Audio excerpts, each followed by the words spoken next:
стали відомі деталі зустрічі президента Зеленського у Франції, в першу чергу з президентом цієї держави. Пише про це, про програму візиту президента України до Франції видання Le Monde французьке. Йде мова про велику таку інтенсивну насичену програму візиту глави української держави у п'ятницю 7 червня у Парижі. Відбудуться декілька зустрічей за участі українського президента. В першу чергу, звичайно, із своїм колегою Еммануелем Макроном, президентом Франції, зустрінеться президент Зеленський. Однак будуть та інші також заходи заплановані і здійснені у цей день за участі української делегації на чолі з главою держави. Отже, Зеленський зустрінеться також із міністром оборони Франції Себастьяном Лекорню і відвідають власне представники обох делегацій підприємства збройової групи КНДС під Парижем, де виготовляють артилерійські боєприпаси для України. Тобто це якраз частина цієї артилерійської коаліції, снарядної коаліції, яка утворюється в Європі, яка функціонує в Європі для підтримки українських сил оборони.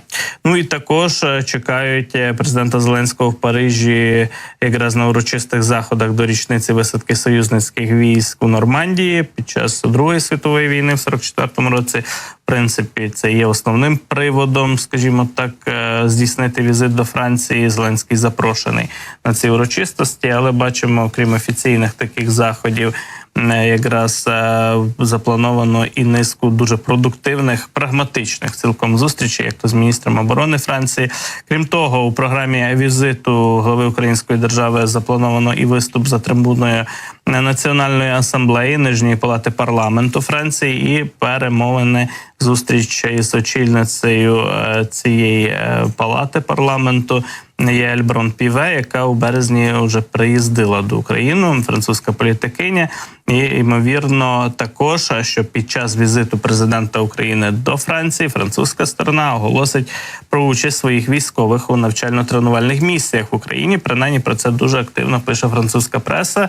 І ще раніше Reuters, інші інформаційні агентства анонсували, що найближчим часом Франція може підтвердити участь своїх інструкторів у різних місіях в Україні. Деякі, скажімо так, не такі гучні, авторитетні, імениті видання французькі вже навіть вчора написали, що ці місії вже почалися, вже відбуваються, і що українських артилеристів французи вже тренують на території безпосередньо України, але поки немає ані офіційного підтвердження, ані доволі, скажімо так, авторитетних видань, які би про це написали. Тож почекаємо, залишається буквально день-два, аби розібратися в цьому питанні. Бачимо, що Le Monde, в принципі, звертає увагу на цю тему, адже позиція французької влади відома. Загалом і президент Франції Макрон і його команда підтримують якраз відправку французьких інструкторів невеликої кількості спочатку, якраз військових із Франції до України для підготовки, тренування наших уже сил оборони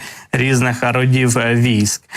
І стосовно якраз зустрічей президента Зеленського за кордоном в найближчі дні, маємо також нагадати, що вже підтверджено також 2 зустрічі за 2 наступні тижні, цього тижня і наступного, 2 зустрічі тет-а-тет із президентом Франції, президентом Сполучених Штатів Америки Джозефом Байденом. Одна у Франції відбудеться якраз найближчими днями, і ще одна зустріч відбудеться в Італії вже у форматі саміту глав держав групи Великої Сімки, G7.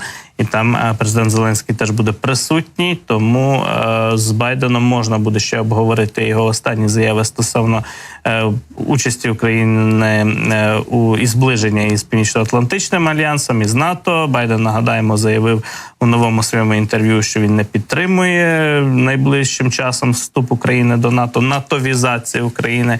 Як він висловився, напевно, буде можливість президента США уточнити свою позицію.